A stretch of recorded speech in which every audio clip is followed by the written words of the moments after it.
Ieri in Regione l'assessore al lavoro Donazan ha convocato un incontro su richiesta delle parti inerente ai problemi occupazionali derivanti dalla presenza del granchio blu nelle aree polesane.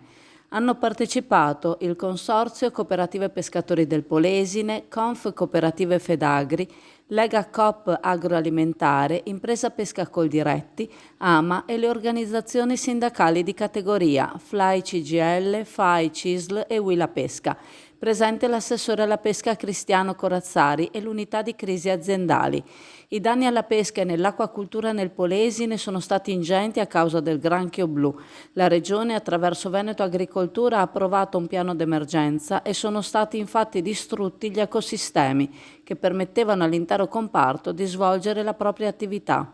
I risvolti occupazionali di questa crisi vedono lavoratori con diversi inquadramenti, dipendenti che possono accedere agli ammortizzatori sociali e autonomi che non ne sono ammessi. Diventa fondamentale mettere in sicurezza i lavoratori e il loro reddito, altrimenti perderemo competenze importanti, ha affermato l'assessore Donazan, ricordando che si devono anche ripristinare gli equilibri ambientali.